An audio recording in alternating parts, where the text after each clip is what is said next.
Hello, welcome to Gardener's World. You know, there's an autumnal feel in the air. Can't kid yourself that summer's here any longer. At least the weather's good, because we've had horrible, wet, cold weather here at Longmeadow. And this time of year, when the weather's good, you need to take your opportunities, because it's a busy month, October. A lot to do to make sure that the garden is ready to cope with a bad winter if need be, and also so that it performs as well as possible next spring. Now, I shall be planting up these herb cuttings that I took earlier in the summer into the greenhouse to use that space for its maximum potential over the winter months. Carol is showing us how we can reinvigorate perennials and at the same time make new plants for free. It's such fun dividing plants. What's great about it is not only can you make enough for yourself, you can make plenty so that you can swap and share.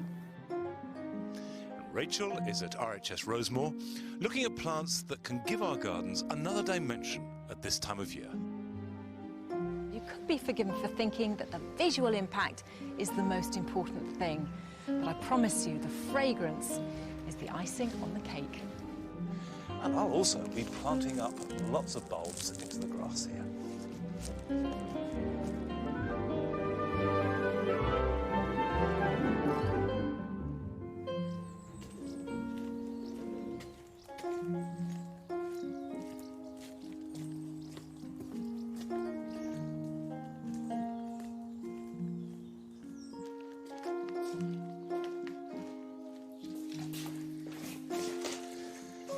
I grew tomatoes here in the summer and then they got blight. Now the soil hasn't been changed, but the blight won't affect anything other than members of the Solanaceae family, which essentially are known as tomatoes or potatoes. And these are herbs, so they won't be affected by that at all. And these are cuttings that I took in the summer. And you can see, like this sage, they're coming on quite nicely. I've potted them up and they've been sitting in pots for the last month or two, and they'll be quite happy to sit over winter in a cold frame. If I put them in the greenhouse, they'll have the same effect as a cold frame, but also they'll grow a little and it will just give a little bit of a supply over winter. And then I can move them to the herb garden next May when I'm ready to plant out the tomatoes.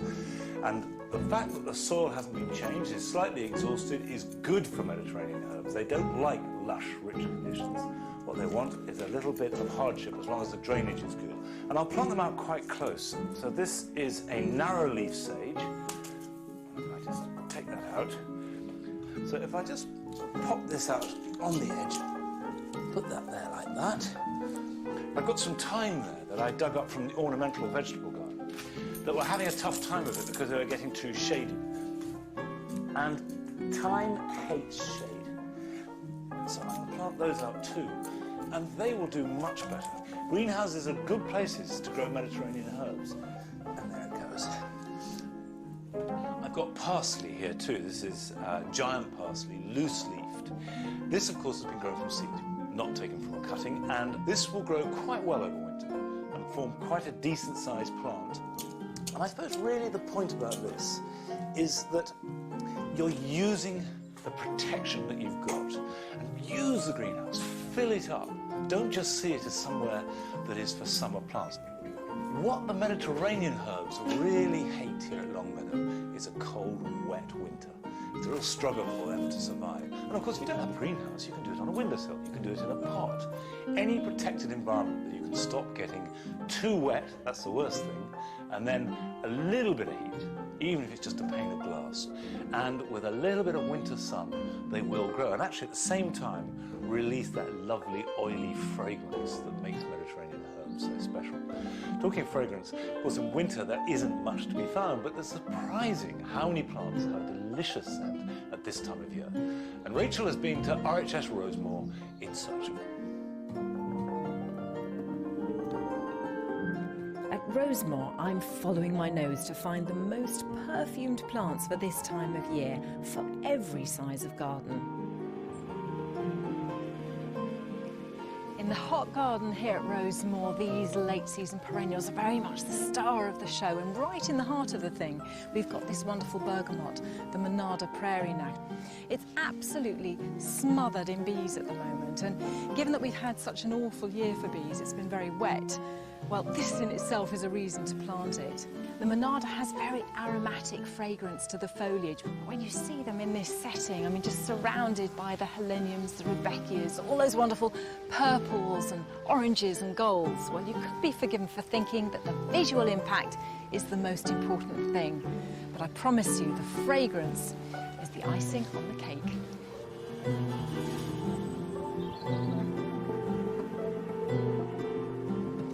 I always think of phlox as absolute cottage garden stalwarts, but of course they're lovely in any border setting.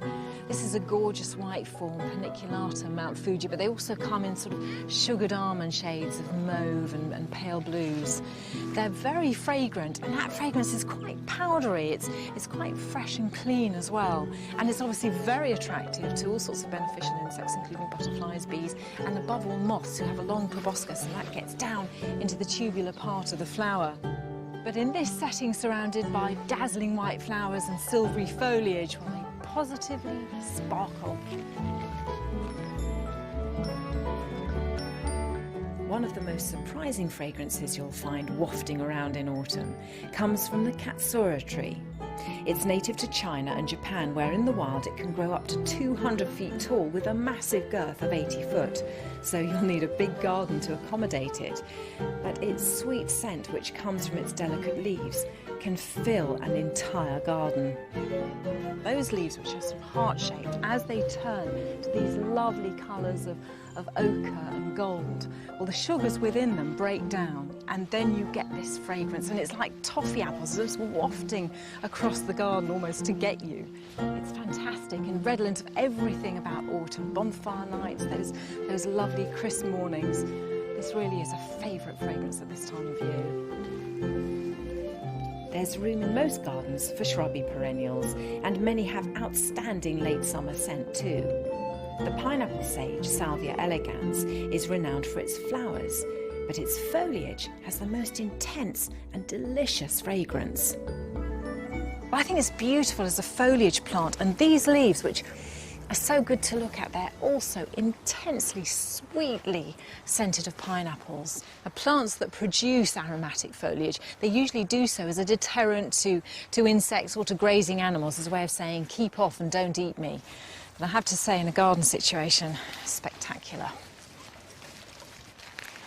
The Victorians knew a thing or two about plants, and they were big fans of heliotropes, which they use very often in their bedding schemes. This one is called Heliotropium arborescens Chatsworth, and it's a particularly good form with really intense dark purple flowers and a good, lovely colour to the foliage and stems as well. It's very sweet, perhaps even slightly cloying, and reminds me of cherry pie. But I think here at the front of the border, it's absolutely stunning.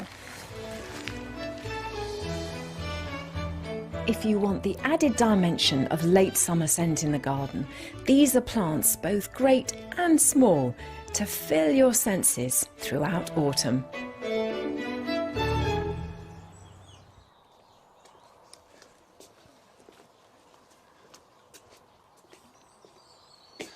I guess that most gardeners think of you as this monumental hedging material that will create a solid green backdrop to a border or along the boundary of a garden. But it can make a really good low hedge, and I'm thinking about using it to replace box if I lose all my box to box blight. And now is the perfect time of year to both plant yew and also to take cuttings. Now, when you're looking for cut material for yews, you want leaders. And you can see here is a good example. Here we have a nice, strong leader. That's good 12 inches of growth this year, and that will make a healthy plant. There's another one there. But all the way up the stem, there are 1, 2, 3, 4 side shoots. Now, those side shoots will provide cut material, but it will never make a good upright plant. These are semi-ripe cuttings, which means that it's this year's growth, but it's starting to harden off. It hasn't yet got brown and woody, but it's not floppy. When you bend it, it returns to its shape. If you haven't got an unclipped yew hedge or access to one, sometimes it's worth just buying one healthy plant just for cutting material. Do as we always do with cuttings, is pop it into a polythene bag so it doesn't lose too much moisture, although evergreens do lose their moisture much more slowly than deciduous plants.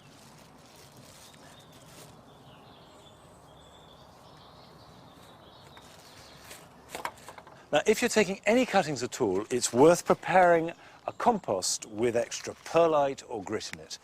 And this will make a freer root run, so these delicate little roots have less obstruction, and also the roots can rot and the base of the plant can rot before it roots if it sits in cold, wet water. And then there are two ways of taking cuttings from you. The first is conventional. You've got a good shoot there. Strip off the bottom half of the leaves, cut that off, slightly damage it because that will stimulate growth, and then slide it in against the edge of the pot. If that roots, it'll provide a nice, vigorous, upright plant. However, what you can do with you is I can divide it up into stem cuttings. So if I cut there and there, I've got 3 lengths. I can strip the bottom off and I can put these in, and these will each root and make a cutting that's rather bushier. This is the perfect time of year to take any evergreen cutting, and if you go to our website you'll see a list of evergreen plants that are perfect cutting material. Although you don't always propagate plants to make new ones, sometimes you have to do it for the health of the plant. And Carol is answering a question this week on how best to divide fibrous rooted plants. We get lots of emails from all over Europe, and of course we share a lot of the same gardening problems. We've had one from Judith Siegmann in Germany, who's wondering what on earth she can do to get her agapanthus to flower. She says, rather sadly, "I remember them flowering each and every year around my birthday. Now there's just an odd flower. I'm at my wit's end to know what to do. I really miss those masses of blue flowers that I remember so fondly." Well, you've also sent us some photos, Judy, and your agapanthus actually look really, really healthy. Masses of green leaves, but as you say, not a flower in sight. Perhaps the answer is to try dividing some of these plants to get them to produce those lovely blue flowers you remember so well.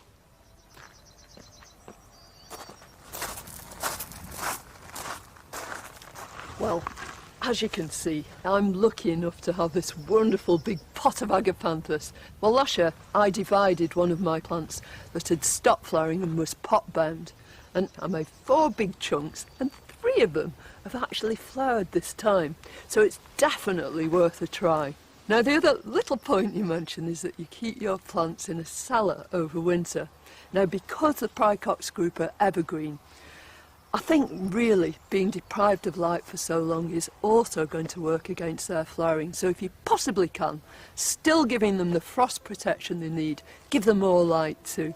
Not just a question of making more plants and doing you a favour. It's almost like the plants themselves tell you when they want to be divided. When their performance, their flowering and perhaps their foliage is just not what it once was, it's time to step in, dig it up and make it into lots of new plants and just discard those old woody centres. So you want to get the first fork right into the middle of the clump. You need a good aim, and then with the second fork really back to back. The two should be touching, and you can hear that sort of rending noise, and it seems so terribly cruel, but you're just being cruel to be kind. All this tatty foliage, you can pull it off, but I think then it's a good idea to just chop it. And those roots are a bit long too. You never ever want to fold roots when you're replanting them, so I'll give them a quick haircut. So I'm going to dig a hole nice and deep. These daylilies will overwinter in my veggie bed before I plant them out in the spring. In the shady part of the garden, I want to make some more of one of my favourite woodland plants. This is an epimedium. This one's called Epimedium versicolor. I always want more of it, and now is the time to divide it.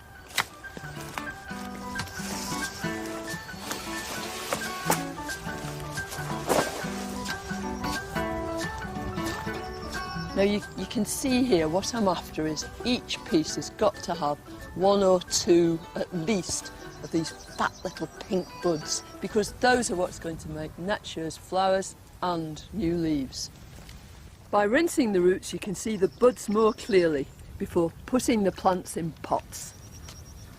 In the spring, if they've got a really well developed root system, you can plant them out. If not, just hang on for a bit and plant them later. Well, this time of year, garden centres are full of plants and a lot of them are going cheap. It's a great time to be planting new stuff out, but it's an even better time to see if you can't get a few good divisions from each plant that you buy. Some things are still in full flower, like this gorgeous crimson lobelia. But in this case, it's already making rosettes at the bottom. If I use these flower stems to just push the whole thing apart. Oh, look at that. 2 nice big chunks first of all, and then I can pull these other pieces off too. It's such fun dividing plants. What's great about it is not only can you make enough for yourself, you can make plenty so that you can swap and share. And of course, in the process, you're reinvigorating all those plants.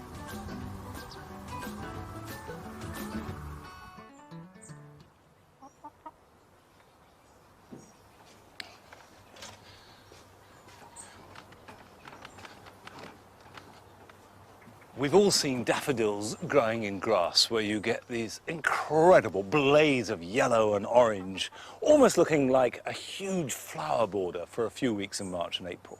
And that's lovely.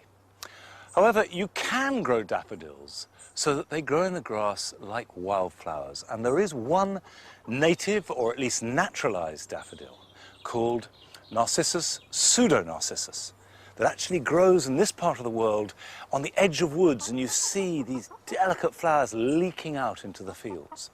And they like damp, fairly woodlandy conditions, and an orchard is absolutely ideal. But they are slow to develop.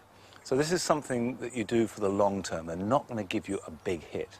But if I plant them now, which is exactly the right time, there's a chance that about half of them will flower next year, and then more and more will flower, and then they'll spread by seed. There is a technique to making them look natural.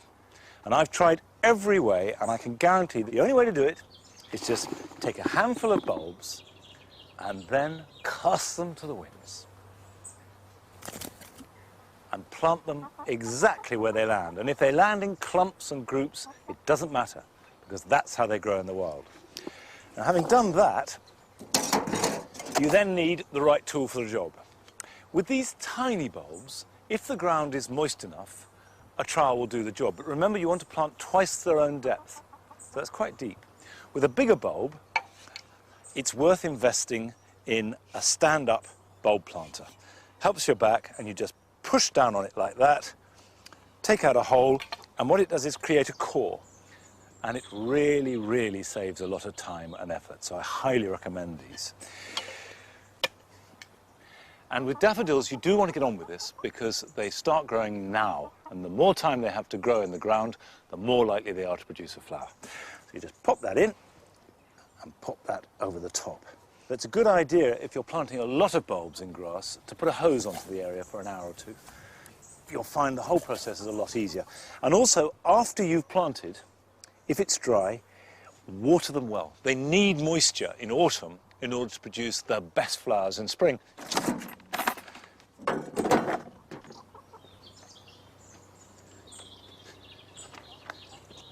This is Narcissus poeticus.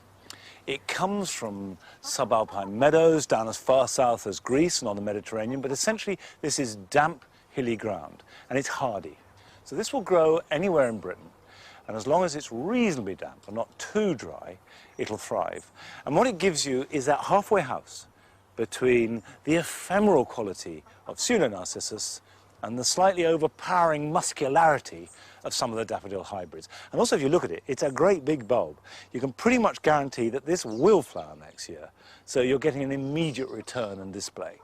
And I'm going to put some around these individual trees in what will be a loose group, and hopefully they will then mingle and merge with the pseudo-narcissus as they in time spread. Now obviously I want these bulbs to look as natural as possible, but however hard you try, it never quite looks the same in a garden as it does in the wild. And perhaps the most incredible display of natural bulbs in the whole of Britain are the fritillaries at Cricklade Watermeadows.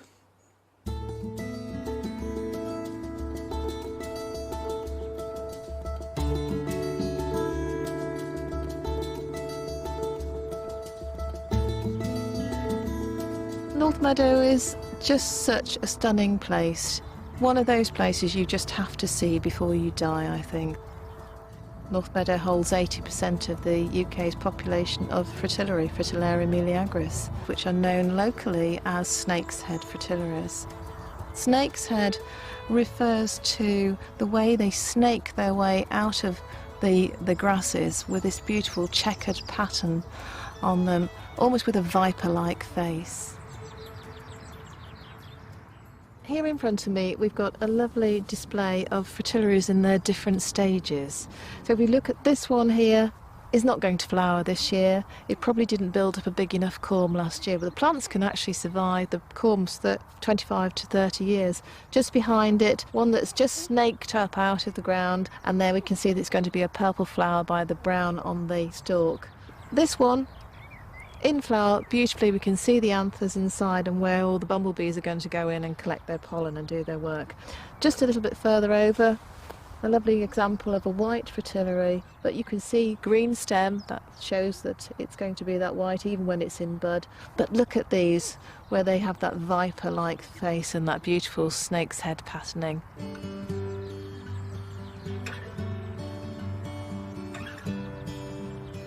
North Meadow is 110 acres, but on all sides bounded by a river, so the River Churn and the River Thames. We don't really know how long fritillaries have been in North Meadow. We certainly know that they were noted as being in the wild from 1736. They were picked by their armfuls at one time, but no picking now. This is a standing hay crop. It's grown until the end of June. So there's no interference with fritillaries. They're allowed to set their seed. The seed falls to the ground well before the hay is taken. Then the cattle come in and graze the land nice and short. The fritillaries at that point are underground, growing their next year's corm. Then we may get some flooding, which brings on the fertility for all of the flowers here, including the fritillaries. In spring again, up they come, and there's no cattle on here. So everything here is going to be for success of fritillaries in flower.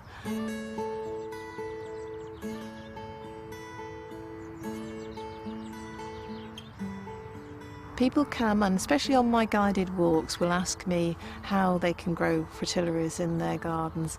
The conditions that they grow best in are moist conditions, but not on the edge of a pond. They're not marginal plants. Some people think because it floods here they need to be in water. That's not the case. So yes, they like their moisture, but don't put them in too damp an area. If you've got a deciduous tree, an apple tree or something in your lawn, plant them around that. They'll get the early light levels, so they'll come up through the grasses, let them self-seed, and hopefully you will have lots more fritillaries in time to come. Just remember where they are so you don't give that bit of lawn an early cut. I think a lot of gardens in Cricklade have their own little patch of fritillaries. They are very much woven into the fabric of the community here. We just love the time when the fritillaries, when the meadow gets that purple haze on it and you know the fritillaries are out.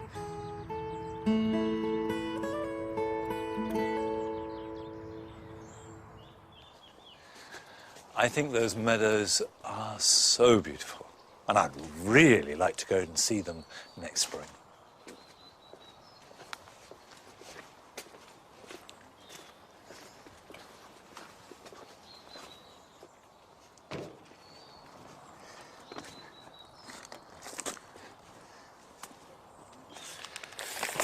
Now, it'd be nice to have a 100-acre water meadow filled with fritillaries, but most of us don't have that opportunity. If you've got a patch of damp, grassy ground, then you can plant the bulbs straight in. But they also grow very well and look great in a spring border. But when you look at the border at this time of year, there's no space to plant them. And even if there is a patch, you're not certain that it will look right come next March and April. So what I like to do is to plant the bulbs in pots, let them grow on, and then plant out the young plants as the foliage appears next spring. And you just need a normal compost. You don't need any extra drainage. Put a little bit in the bottom of the pot, and then put 1 or 2 of the bulbs about 4 times its own depth. They need to be planted quite deep. And you don't need to keep the pot in any way protected. It's adapted to cold, wet weather, and then you can deal with them in spring. Now, even if you don't want to plant fritillaries, here are some things you can get on with this weekend. Well, this tray of fritillaries can just go here, where they won't get bashed, but they need no attention at all. And then when they're growing, I'll plant them out next spring. That's it for this week. I'll be back here at Longmeadow, same time next Friday, so join me then. Bye-bye.